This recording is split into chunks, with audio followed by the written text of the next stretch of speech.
When he dismissed me as being too old for an escapade, I accepted his word until he packed his bags for a getaway to Paris with his assistant. That's when I stopped believing and began to take action. My name is Eleanor. At 62, I've been given many titles in my lifetime: mom, companion, neighbor, church volunteer. But throughout a majority of my grown up life, I was merely his spouse. That was the part I played with the most pride until it turned into a burden that pulled me under. Before I proceed, I have a request for you. Where are you listening from today? I love picturing the towns, the cozy chairs, and the quiet spaces where people like you sit and hear my story. It makes me feel less isolated in all of this. When I first wed him, Walter, I thought I had won the lottery. He was charming, driven, the kind of man who entered a room and made people turn their heads. I was quieter, dependable, always the one to remember birthdays and ensure the bills got paid. It seemed like a perfect balance. His fire, my calm. For many years, we constructed a life that looked flawless from the outside. But time reveals things that youthful optimism covers up. He adored admiration more than he valued intimacy. While I found happiness in the little rituals, planting tulips in spring, hosting meals, traveling to see our grandchildren, he thrived on being noticed, praised, admired by others. When we were younger, it didn't matter as much, but as we aged, I began to feel him pulling away, as if my maturing face no longer fed his ego. The initial real hurt came from an offhand remark at a family dinner. We were at our home in a quiet suburb of Chicago. I had just been speaking about a trip I'd always longed for: Paris, the museums, the strolls along the Seine, the art in the Louvre. I could almost taste the wine and pastries, and I yearned for him to be there beside me. He leaned back in his chair, smirked, and said loud enough for the whole table to hear, "Paris is not for the old. Besides, you just slow me down." The polite laughter around the table was like a whisper, but my heart cracked a little. I brushed it off with a smile, but that night I wept silently in the bathroom so no one would see. I told myself he was just teasing, but deep down, I knew it wasn't just a joke. It was how he saw me now. Slower, less thrilling, someone whose world should shrink to the size of our living room. After that, similar comments became more frequent. "You don't need to buy that outfit. Who are you trying to impress? Why don't you just let the younger folks handle that? Travel is for people with energy, not bad knees." I didn't argue. I had grown accustomed to smoothing things over, to making peace rather than making noise. Still, there were moments when his behavior raised my suspicions. He had a secretary, a woman maybe half my age, who seemed to orbit around him with constant energy. I noticed how he lit up in her presence in ways he no longer did with me. The way his phone seemed glued to his hand, the text he brushed off as work. But I wanted to believe the best. After all, hadn't we been through so much together? Children, mortgages, illnesses, family crises. Surely that meant something. But the gap between us grew wider. He'd stay later at the office or come home restless, critical, impatient. I began to feel invisible. I was there, cooking meals, keeping the home, holding the threads of our life together, and yet it was as though I had faded into the wallpaper. And yet, despite all this, a part of me kept dreaming of that trip. I'd sit with travel magazines, run my fingers over photos of grand statues and blue shorelines, whispering to myself, "One day." I thought maybe if I could get him there, if we could just go, we might find each other again. That dream would soon become the turning point of my life, not because he agreed to go with me, but because of how callously he refused. That refusal, I later realized, was the spark that ignited everything else. By then, I didn't yet know about Paris. I didn't yet know the full truth about him and that assistant. But the ground beneath our marriage was already shaking, and I was standing on it with my eyes closed, pretending I didn't feel the tremors. Would you like to hear about the day I discovered his betrayal? The day I discovered the whole truth about Paris, my world seemed to swerve. It wasn't dramatic at first, just a few comments overheard. almost carelessly dropped. But it was enough to unravel years of denial. It was a Tuesday, the kind of day when nothing remarkable is supposed to happen.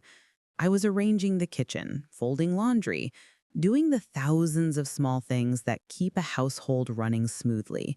Walter walked in with that rushed step he used when he wanted to appear important and busy.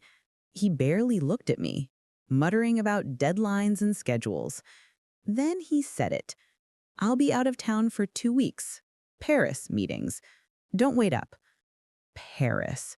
The word hit me like a blow. My Paris, the one fantasy I had held on to, the place I had begged him to visit with me. He said it like it was nothing, like it was as ordinary as a trip to the supermarket. I tried to steady my voice. "Paris? Since when are you going to Paris?" He waved his hand dismissively. "Work. You wouldn't enjoy it. Too much walking, too much noise. You'd just get tired." I stood there, a dishcloth in my hand, staring at him. His words no longer stung like a tease. They cut like a sharp knife. He didn't even attempt kindness.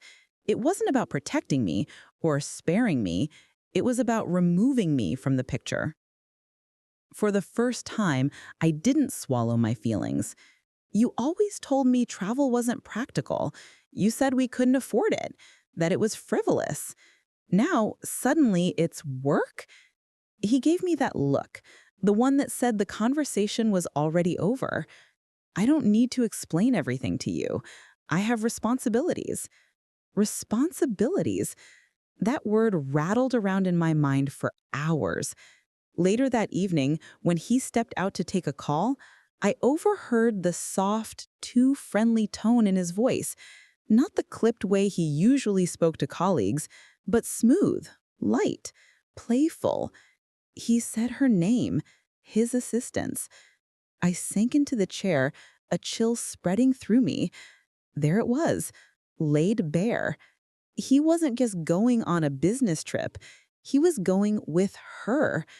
And not only had he denied me the dream I had held on to for decades, but he had stolen it for himself with someone else. That night, I didn't weep. Strangely enough, tears didn't come. Instead, a stillness settled over me like a pond when the wind suddenly stops. Anger was there, yes, but beneath it was something even stronger. Clarity. In the days that followed, I watched him with new eyes. The careful grooming before work, the sudden gym membership, the way he scrolled through his phone late at night with a faint smile. I realized I had been living with a stranger for longer than I cared to admit.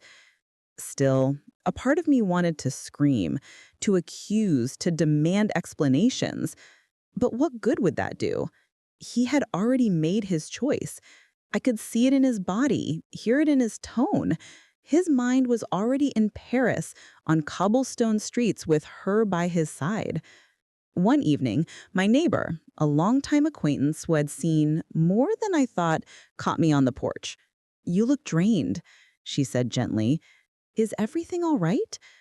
For once, I didn't plaster on the usual smile.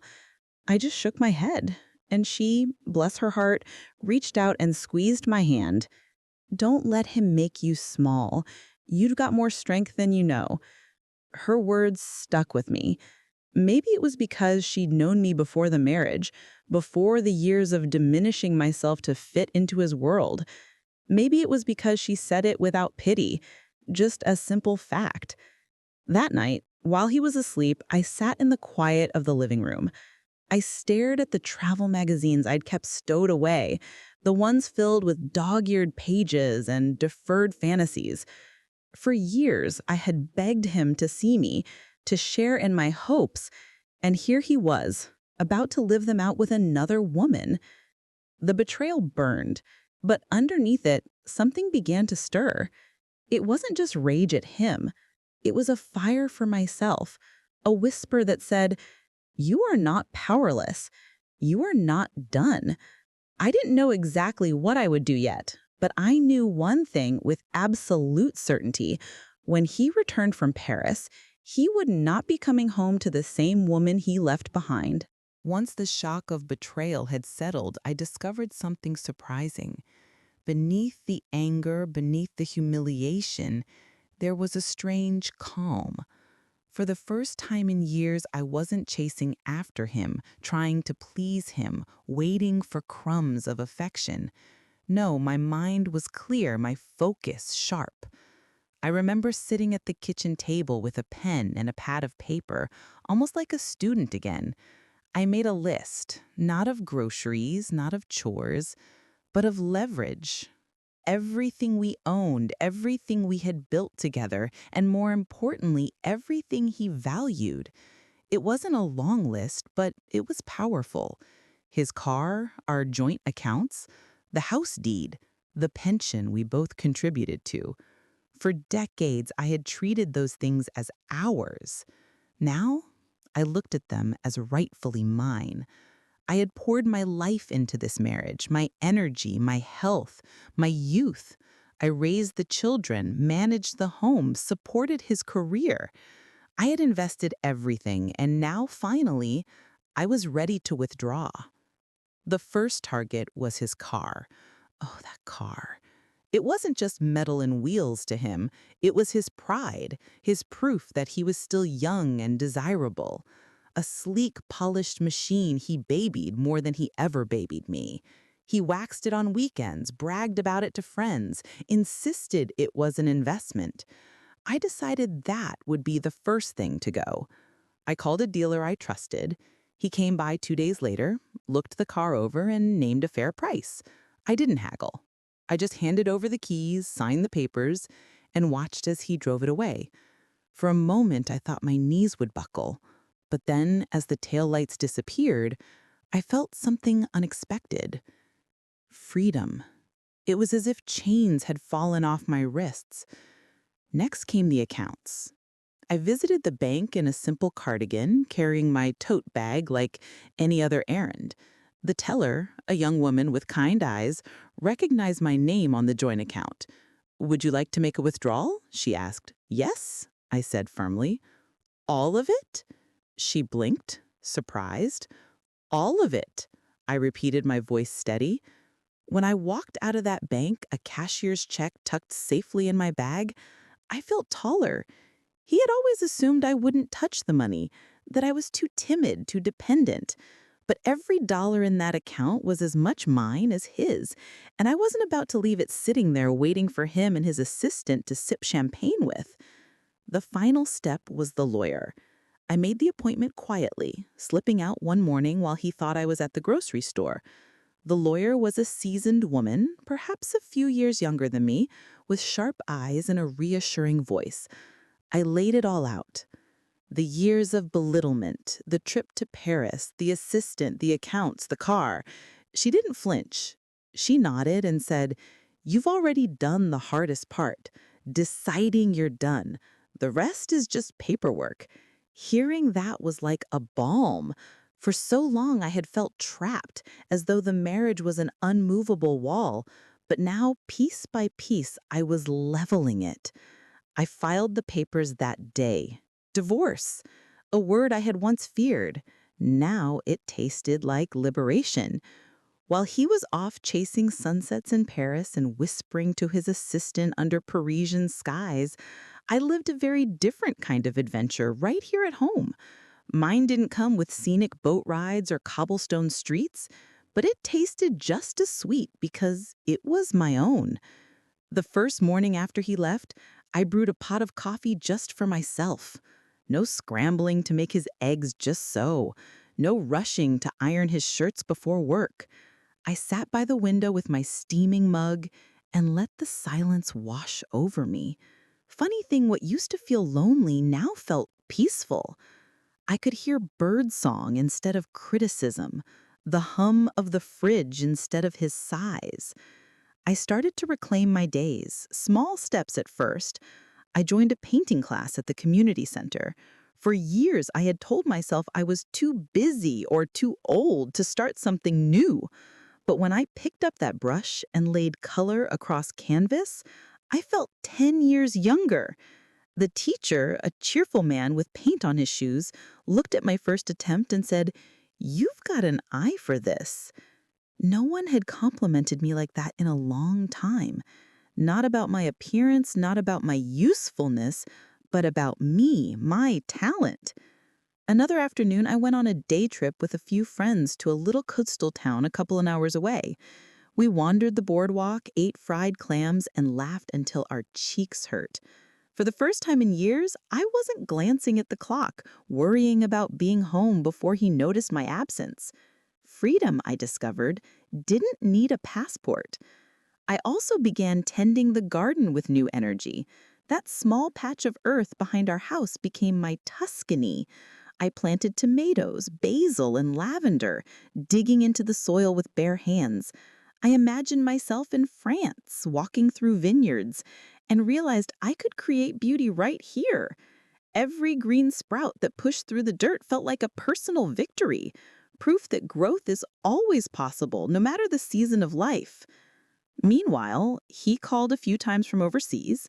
The first time, his tone was rushed, distracted. "Everything fine back home?" he asked, as though I were just a caretaker for the house, not my partner of decades. I answered simply, "Everything is fine," leaving out the details of cars sold and accounts emptied. He didn't notice the edge in my voice. He was too busy describing how busy he was with meetings. On another call, I heard her laughter in the background. He tried to cover the phone, but it was too late. My heart didn't break this time. It hardened. If he was flaunting her presence so openly, then he truly believed I was blind, naive, too weak to do anything but wait. The irony was almost funny. He thought I was powerless, while I was already building a new life without him. One evening, I went to the lawyer's office again to finalize some documents. Walking into that office felt like stepping into my future. I wasn't just reacting to his betrayal anymore. I was actively shaping what came next. Divorce papers signed, financial matters underway. Each signature was like a declaration. I am not invisible. I also reconnected with my sister, whom I hadn't visited in years because he always complained she talked too much. We sat on her porch drinking iced tea, and for hours I poured out everything I had held inside. She listened. She hugged me, and then she laughed softly. "You've got more fight in you than he ever gave you credit for." That became a theme, really. Rediscovering the fight, the spark, the woman I used to be before I bent myself into the shape he wanted. I realized how many dreams I had quietly shelved, books I wanted to read, places nearby I had never explored, friendships I had let go of. While he posed in front of fountains with his assistant, I was learning to stand in front of mirrors again, looking at myself not with criticism, but with compassion. Wrinkles, silver hair, all of it. I earned them. They told a story of survival, of years lived, of strength. I was not too old for anything. If anything, I was finally the right age to stop caring about his judgments and start living on my own terms. The days passed quickly, and with each one, I grew lighter.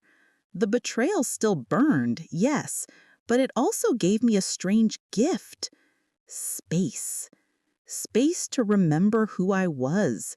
Space to breathe. Space to imagine. I thought often of his return. I pictured him walking into the house, smug from his little adventure, expecting me to be waiting with arms open. The idea made me smile, not because I longed for confrontation, but because I knew the surprise waiting for him would be sweeter than any French wine. And so, while he traveled Paris with another woman, I traveled back to myself. My journey was quieter, but it was far more meaningful because Paris without me wasn't the tragedy he thought it was. Paris without me was the beginning of my freedom. The day of his return felt like the final act of a long play. Are you ready for the final scene? The day of his return felt like the final act of a long play. I had rehearsed the scene in my mind so many times that when it finally came, I wasn't nervous. I was ready. I heard the taxi pull up outside, the crunch of tires on gravel. My heart didn't race the way it once did when he came home from business trips. No flutter of excitement, no eager anticipation, just a calm certainty, like a storm finally breaking. The front door swung open, and in he came, suitcase in hand, tanned from the Mediterranean sun, smelling faintly of cologne I didn't recognize. He possessed that strut, the look of a man who imagined he was coming back to a life neatly preserved, waiting for him just as he'd left it. "Well," he said, dropping his bags in the hallway, "home sweet home." I studied him quietly, the smile on his face, the arrogance in his voice. It was almost laughable. He thought he had pulled off the perfect lie, the perfect escape, but his eyes faltered when he glanced out the window and noticed the driveway empty. "Where is the vehicle?" he questioned, his voice suddenly sharp. "Disposed of," I responded, as calm as a stone. He blinked. "You what?" "I sold it," I repeated, folding my hands on the table. "It's gone." His face reddened. "That car was worth—" "It was worth exactly what I got for it. And that money is mine now. Just like the accounts, just like my time, my energy, my future." He froze, stunned. It took a moment for the weight of my words to land. His voice dropped, low and dangerous. "The accounts. All of them. All of them. Every last dollar, withdrawn, transferred. You won't be buying champagne in Paris with that money anymore." The expression on his face was nearly comical, half rage, half disbelief. For years, he had assumed I was harmless, too meek to ever stand up to him. He had built his entire life on that assumption. Now, in one breath, I had shattered it. He slammed his suitcase shut and straightened up, trying to reclaim control. "You can't do this. I won't allow it." That was the moment I laughed. Not a cruel laugh, but a genuine, liberating one. "You won't allow it? That's the problem right there. You've spent decades thinking I needed your permission, but I don't. Not anymore. The papers are filed, the lawyers are handling it. You don't get to allow or forbid anything in my life again." He staggered back, as though the words themselves had weight.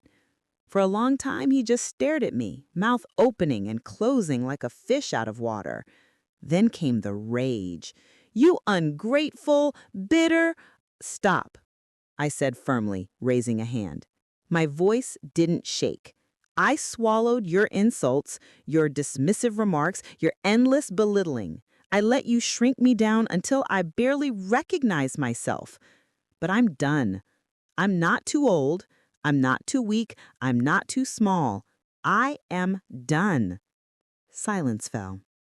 For the first time in our marriage, I had the last word, and he knew it. He tried to muster defiance, muttering about lawyers, about how he'd fight me, about how I'd regret this, but there was no fire in it. His bluff had been called, and he had no cards left. Finally, he grabbed his suitcase and stormed toward the door. "You'll be a nobody without me," he sneered. I stood straight, my hands steady at my sides. "On the contrary," I said softly, "without you, I have finally become somebody." The door slammed behind him, and just like that, the weight lifted. For the first time in decades, my house wasn't filled with his presence, his criticisms, his demands. It was filled with quiet, and that quiet was mine. I sat back down at the kitchen table, the very spot where I had once cried over his cruel jokes about my age. Now the tears didn't come, only peace. The reckoning was over. He had expected a wife who would wait, who would forgive, who would crumble. Instead, he came home to find a woman he never truly knew, a woman who had finally remembered her own strength. And though he walked out that door furious, defeated, lost, I knew I had won something far greater than money or revenge. I had won myself back. After he walked out that door, suitcase in hand, I half expected the old ache to return. The fear of being alone, the sting of rejection, the endless questions of what now. But instead, I found something else waiting in the quiet: relief. For the first time in decades, my house belonged to me. No heavy footsteps pacing the halls, no sharp sighs at dinner, no judgment lurking in the air. Just space, glorious open space. I filled it with the things I had once tucked away: music I loved, photographs of family he never wanted displayed, even the scent of lavender candles he claimed gave him headaches. Each small choice was an act of reclamation. I didn't leap into wild adventures right away. No, my rebirth was gentler, steadier, like spring unfolding after a hard winter. I woke each morning with purpose. Some days I tended my garden, watching my basil and tomatoes thrive, as though they too knew the house was lighter now. Other days I painted, not for praise, not for anyone's approval, but because the colors made me feel alive. One particularly bright afternoon, I booked a small trip of my own. Not to Paris, not yet, but to a quiet bed and breakfast by the mountains. The woman who ran it welcomed me with warmth, and I spent my days walking trails, breathing in fresh country air, and writing in a journal. It wasn't glamorous, but it was mine. Every step I took reminded me that the world hadn't closed its doors to me, no matter what he once said about being too old. I also began reconnecting with people I had lost along the way. Old friends who had grown tired of his arrogance welcomed me back with open arms. We had lunches that stretched into afternoons, laughing over memories, creating new ones. My sister visited more often, filling the house with chatter and comfort. Even neighbors seemed to notice the shift in me. "You look different," one said kindly. "Happier." And I was. Not because revenge had satisfied me, though I admit it felt good to see his smugness crumble. My happiness came from something deeper, from realizing that I had survived. More than survived. I had grown. Of course, there were moments of loneliness, nights when I missed the sound of another voice in the house, mornings when I longed for companionship. But even those moments were lighter than the constant weight of living with someone who made me feel small. Solitude, I learned, is not the same as emptiness. Sometimes solitude is freedom.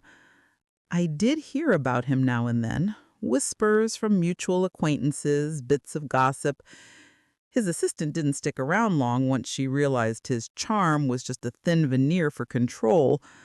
He forfeited more than money in the divorce. He lost his reputation, his social standing. I didn't gloat when I heard these things. I didn't need to.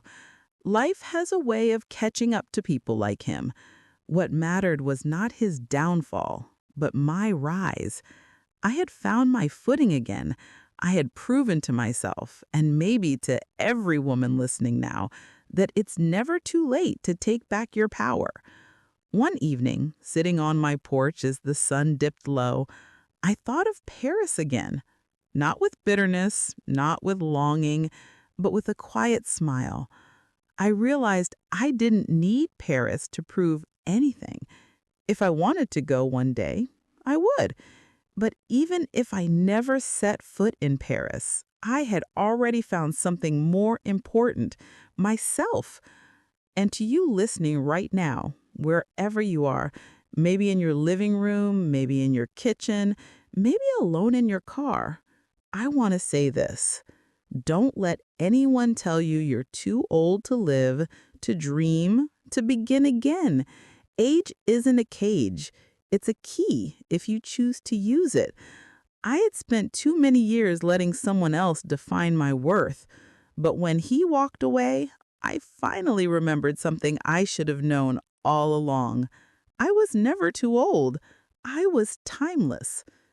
So here I am, telling you my story, not as a victim, not as a bitter ex-wife, but as a woman reborn. My husband went to Paris with his assistant. I stayed home, sold his car, emptied our accounts, and filed for divorce. When he returned, he found nothing waiting for him. Not his car, not his money, not his obedient wife. And though he thought Paris would be his triumph, it turned out to be mine. Because Paris without me was just a trip. But Paris without him was the beginning of my freedom. Now, before I end, I'll ask again, where are you watching from?